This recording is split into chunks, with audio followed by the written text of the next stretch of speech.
You are watching Kuza News TV Kenya, the background for real stories.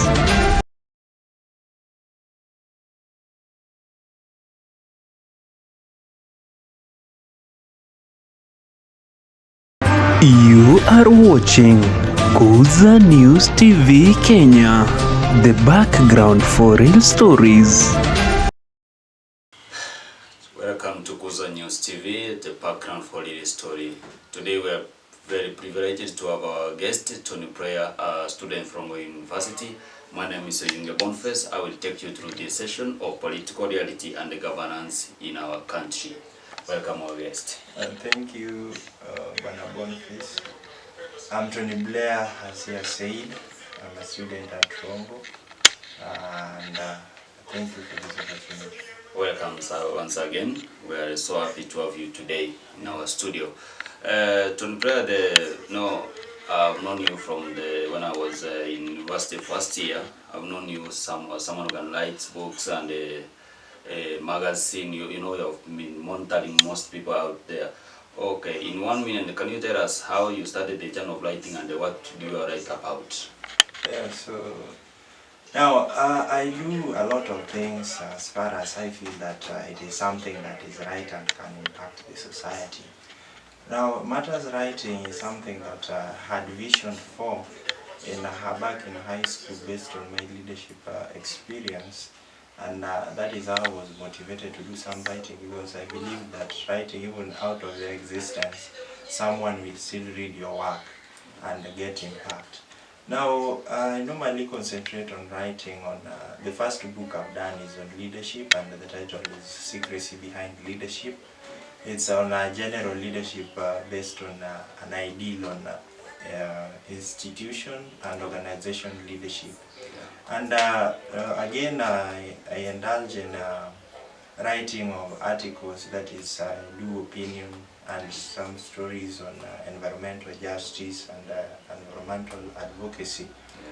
Apart from that, I do other things that is relevant to that I feel that is appropriate for a just society. Yeah, that's good. That's good about writing. So, you have spoken about writing a book on leadership. Yeah. So you have experience of leadership from your high school level until university level now. Yeah. So, Tony Blair, what does it take to be a good leader? And do you think a good leader is associated with a politician? Leadership is a wider aspect. And leadership and in a political arena is another given area that leadership applies, because leadership is that aspect. You can't define leadership minus followership. Yeah. And when you are a leader, it means that there are some people who look up to you, and that is why you will influence them to follow your decision. Now, in matters politics, you will find that we have got different politicians, and based on your question, I can say politics and leadership, they interject in one way or another. Yeah. Yeah. So about the leadership, we have said, do you think Kenya need a leader or a politician? How do you think Kenya is being run at the current government? What do you think, is Kenya need a leader or a politician to run it? Yeah. Kenya needs both, because through politics is when you can influence, and leadership also, after you've influenced, is when now you take that action to lead. Now, based on your influence, because you did your influence based on a particular plan. Yeah. So after getting the influence, then you undertake that. After that, the leadership applies. Yeah. After the influence, because when you go outside there, you will talk to people will now start believing you. Then after they have trusted your vision or mission, then that is now when leadership now takes. They want to see the action part of it. So that is where now leadership applies. So, okay, Tony Blair, currently we have a Kenya Kwanza government. I want us now to discuss the Kenya Kwanza government from A to Z. We want to know how people feel out there. We want to enlighten people how Kenya Kwanza government is working. President Ruto now is going to 2 years since he took the office. Yeah. How can you describe the leadership of President William Ruto until now? Yeah. Now we are in Kenya, and Kenya is part of Africa. Yeah. Now, up to now, I can gauge the government, the Kenya Kwanza government at 4 out of 10. Can't say the same because based on what the ground is all about. Because at the beginning I said that there's that aspect of influence. Yes, the Kenya Kwanza influenced us to give them votes based on the plans that they gave us. Now after that, now we are not seeing the leadership aspect of it to some degree. That is why I gave it a 4/10. And I can say people are not happy, and based on maybe what happened in Meru, I can say. So that is a good example of how people are just like, they're just happy when you see them, but deep inside they're suffering. For real. No, Kenya Kwanza government promised the bottom-up approach, but it's not working the way people are expecting it. So they have various manifesto which they told Kenyans that they will work upon them and they will promote them. The first of it is the house project, which the court has nullified. What's your take on this scenario? The court has said that that is illegal and should not be followed. And you know, some of the president's house has been installed already. Yeah. So what's your take on this? Now, for me, the housing agenda is somehow, I can rate it as somehow, like when you build a house, now because I had the president saying that it will be charged, I think, 4,000 for those, though I can say the mama mbogas, their term quoted. Yeah. Now, when you charge it at 4,000, this mama mboga, the grounds are not favorable for her. Yeah. And the ground, I means the economy. How will this particular person raise this 4,000 to pay as rent for this particular room? Now, having houses is not a bad thing, but how will they, because this is like, you want to heap these loans on these people and they are not earning. So having the houses is not a bad thing because it's somehow a development to some degree. Now, what are the procedures? What are the sustainable part of it? Yeah. That this, because maybe we'll end up that they are just empty there. Because according to the procedure they are giving now is that the affordable houses should be built on the government land. Yeah. That's the first thing said. Then after 7 years, that house will be owned by individual people who wish to have them. So my question is this: can an individual own a government land? Because already, if you are building on the government land, meaning that when you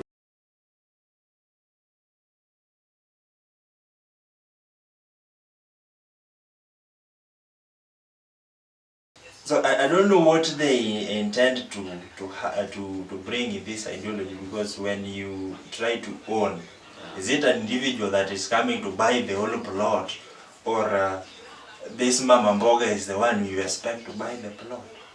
Because you know, when they say the amount which paid monthly, when you calculate 7 years, you find that the mama mboga is paying around 7 million. No, it's so difficult for that huge amount for mama mboga to afford it. Yeah. And you find that most of these houses being built in the urban centers. Yeah. So it's a big question remaining with the Kenyans: is it going to benefit all people from the rural areas to the urban centers? The urban centers. So big a question. So, but the court went ahead and nullified the whole process. They termed it as not as illegal. Yeah. So already the first phase of tax has been done. So the SMEO and the teachers union have said that the amount should be refunded back. Do you think it is the right thing? Should the government do so? I don't know if I'm really struggling to understand if the government did their piloting. Yeah, because that aspect of piloting is very important, because this thing, they just brought it abrupt. And like deduction on the housing levy, it was something that I can say it was brought abrupt, and even those who are the government, the civil servants, they were like ambushed, I can say, because based on their salary, the money in the circulation is not increased, and there is a lot of deductions. So it made these particular people now to fear. And this approach they gave it of now taking ownership. Now, are you going to own that particular room after seven years? And what about those who are in rural areas? Are they coming, leaving those rural parts of the country, coming to urban? And what about the population in those urban centers? That also will interfere with terms of security, because you know that's where people are populated. That will bring that doubt of security again. Yeah, that's a major concern about it, and it's something which the stakeholders should be look upon it. I think where the problem comes is the device of the president. Do you think these people did advise the president in the right way? Because this decision which was made, they did not follow the right channel according to the court, the way they tried it. Yeah, so one thing I tend to believe as far as leadership is concerned, that you should not be defined by those who are around you. But in the case of Kenya Kwanza, it is like they're being determined by those who are around them, I can say, because most of these influences are based on those who are around the president, because the president is not working alone. And government, I can say, includes the legislator, the legislators, we have the judiciary, and the executive. Now these people play a role. So because the president cannot make his own decisions alone, so it means that these people are the ones who are coming. For example, the parliament. The parliament have got a role to play, and you'll find that at times they impose. Like I remember there was one on those who those who interfere with the law. Is it on highways actually? Now changing the color of your car, there was a charge. If you break this law on the road, you are to pay something like close to 5,000. Now, if you are importing your car from from outside the country, there is a given, and it was increased. So I was wondering if now this particular person whom you are trying to increase this this dues on him is not even earning something productive into the country. Now, how are you going to achieve this your particular goal? Because I am seeing lack of sustainability. Yeah. So there's the original of the housing has brought another scenario that Honorable Moses Wetangula is a Speaker of the National Assembly. Yeah. But as went ahead and filed a petition in the High Court challenging the decision of the High Court of the court on what they take on the housing allowance. So can we say that the executive has completely ruled over the legislature? They are not even speaking about their own, because if they're challenging the judiciary on another level, it means that the legislature have been submerged by the executive. So what is the scenario? Do we say that we don't have a legislature now? Because the same legislature, they are the one who approved the housing allowance before the proceedings of the courts. So can we say that the legislature are not working on their own? Like we are looking at the independence of these particular areas. Now, looking at the scenario of now filing a petition concerning that, because there are these three arms, and each have got their independent on how they are supposed to operate.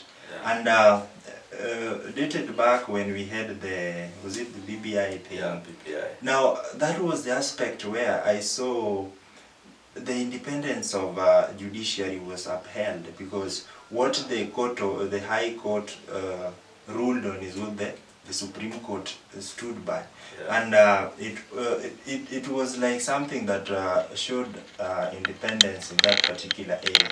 But now when you see these three arms trying now to fight themselves, like seeing this area is not this particular arm is not working with the other one. So it means that there is some disagreement in between them, and there's some conflict. This one feels that is overpowering the other, and that is not the aspect that we expect, that the three arms to work in coordinate. They coordinate together and make their rulings together. But remember, we have the constitution. Yeah. So for the judiciary to stop this operation, it means that it's breaching some of the constitutional parts. So the concern on the three arms of government working together, I want to draw back on the PPI scenario. Yeah. You know, the PPI scenario was brought about between the opposition leader and the former president to tackle some of the issues like corruption, increasement of the constituency. Sorry. Yeah. So there's given a point that the county assembly will be given a chance to vote in the change of the constitution. But there's one of the county assembly, I don't want to mention it. The motion was arrived at around 10 a.m. Already the motion was read and passed by 10:30. No, meaning that they went through the motion around the 30 minutes. 30 minutes. So it's something which the court nullified completely, but the parliament agreed on it.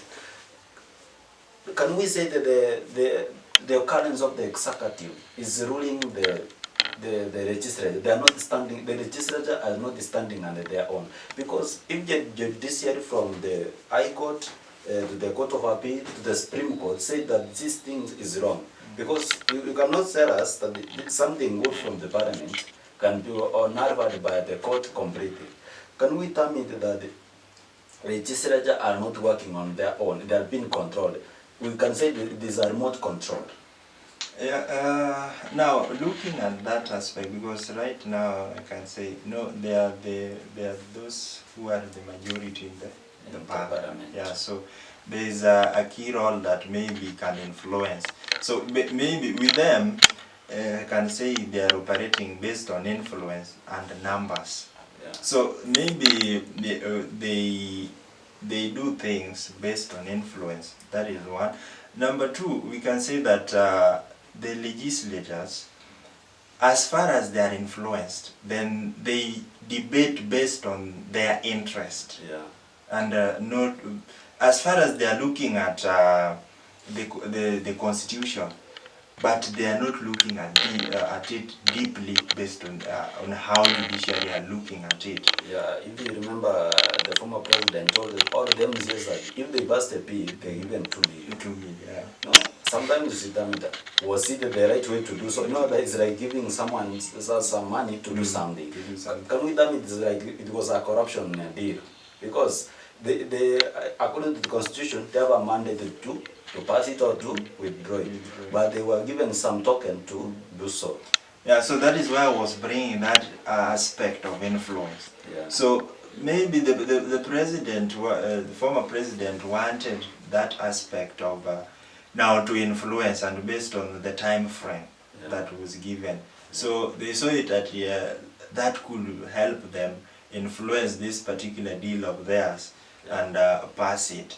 But now, based on now constitutional background, is where now it was handled and it was disqualified. Disqualified. Yeah. No, that shows that there's one arm of the government is not working properly on their own.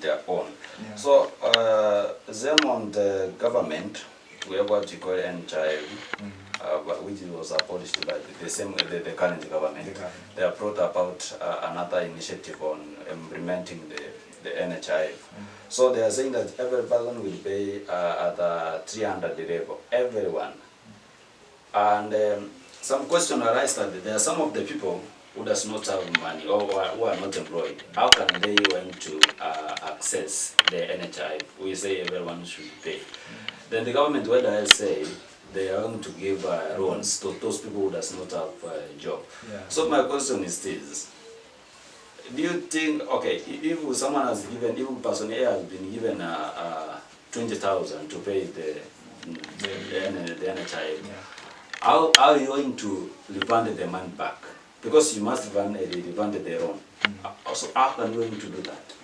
Now that is now the challenging part, because I can say the government or the state quote in the Kenya Kwanza government, based on the manifesto they brought, and they branded them so well as the plan. Yeah. Now, to me, now you want to give somebody a loan. What are now the guarantee that this particular person will refund this loan? Because it is not something that you are investing in a business. Yeah. That is going to generate some interest. But now this one is now where you are giving somebody a loan to treat himself or herself. Yeah. Now, once this particular person is treated and now is fine, now remember this person lacks a job again, and paying for his or her bills is not a business. Yeah. It is something that is health-wise. Now that leads to my question that now there is increase in taxes. Where are these taxes going to? Because now you want to give them a loan. What will they use to pay this loan? And again, there is taxes. Yeah. No, the taxes problem has really affected majority of the Kenyans who are highly complaining about the move by the government. And it's something that the people are just watching and they're trying to figure it out. So back on the taxes, we have what we call it the opposition leaders. Yeah. What is the role that the opposition has to assist people on making sure that the government has made the right choice? Yeah, no, the opposition have got a big role, because they are supposed to be like an oversight of the citizen, and to be like the ombudsman. In other words, they are supposed to inform the citizens that this particular decision that the government has made is not the appropriate one and is going to affect the future of the next generation. It is not all about us only. Yeah. It is also about the next generation. What do we have for them? Because the world maybe is not ending today, it's not ending tomorrow. We have what, some years to come. Yeah. So what about these people who are coming after us? Because maybe we can make those amendments or policies that only favors our side. Now what about our kids? What about our the future generation? That now gives the opposition that mandate to fight for what is right, not leaning on what the government is doing, which is not right. Now on matters, because there was a commission that was formed, I can say a committee that was to oversee some of the, can say they had some frictions in terms of the economy, the cost of life, the IBC aspect. Now, that was a mandate that was given to the opposition, because we tend to believe that they interact with people at the grassroots level, and they know what the people are passing through. But if they are also not doing it the right way, this is where now we have a problem, because we find that they are good at literature. Now what are they doing now to press on the government to do what is right? Because they just come to people, they're saying, no, the president should do this and this, and the president should not do this and that. So the literatures are good actually, but now what are the procedures, or what are the strategies they are using now to press on the government so that at least these demands of the citizens can be upheld? You know, the opposition are saying that if the president cannot look upon the economy and trying to reduce the things of doing with the taxes, they will come with a procedure of having a demonstration again. You know, from the previous we've seen the demonstration that is happening in Kenya currently are not good and are affecting common man mostly. So, do you think opposition has can go ahead and have the demonstration, or they should look at another strategy of make sure that the government has done what they promised to do? Yeah, demonstration can be a solution, but not the only solution. Because now, when I try to compare Kenya and South Africa, there's this opposition leader called Julius Malema, and that person is really doing it the right way, I can say. Because when you see the demonstrations in South Africa, it is really organized, and you see these people need the right, and how they demonstrate it it even oppresses the government, and how there are actually few in the parliament, in their parliament, and how they press on the government because they know constitution, and I can say they do it perfectly because they press as far as they are few, but they have got that voice. And they have got the strategy in which they are pressing the government to ensure that the constitution is upheld. Now, but coming back to Kenya, there's this ideology that is especially, it is dipped into our brains that I hear people from Kisumu saying mandamano bila tear gas si mandamano. Now that is now the funny part of it, because as far as you need something from the government, you should demonstrate in a manner that at least you sabotage the economy in a way. Like if you remember, there's a time that His Excellency Raila Amolo Odinga said that we should not use Safaricom line, we should not buy CG from Bid or something, So, back in 2017. So that was, I can say, it's a way on which the government, the opposition can use to press on the government, because the government will be worried because they are losing the revenues in the form of taxes, because when people are not using those particular goods, it means that there are no taxes.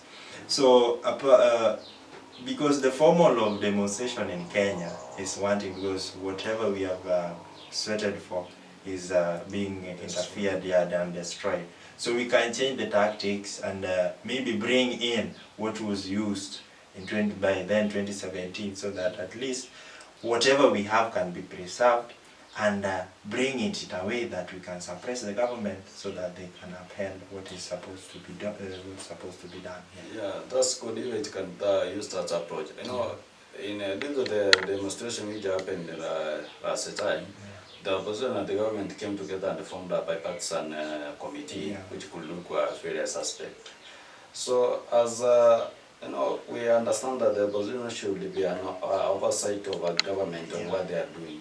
So is it right for government to form a cooperation with the opposition to have a committee so that they can handle the issue? Because you know, even the form a collaboration with the government, there's some of the things which cannot really speak it out.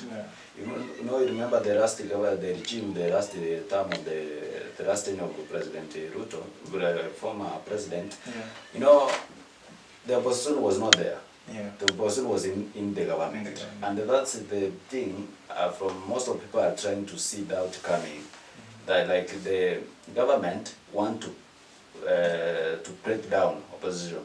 Do you think is it good to have a bipartisan talk in Kenya and have a collaboration between the government and the opposition? And how is it going to affect the common mwananchi?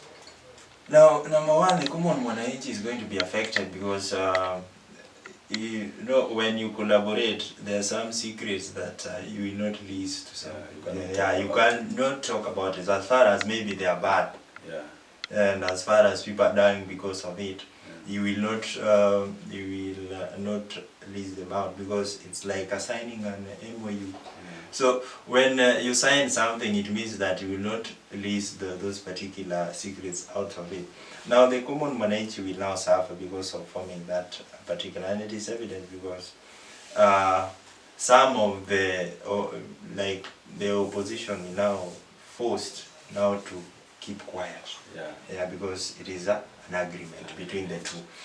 Now, for me, opposition can have a talk with the government. Committee can be formed to have a talk, but they are not supposed to be part of the government. Because when you have a talk and say that now that is like bringing, have you ever seen a situation where now you have got, you are fighting for example, matters boundaries.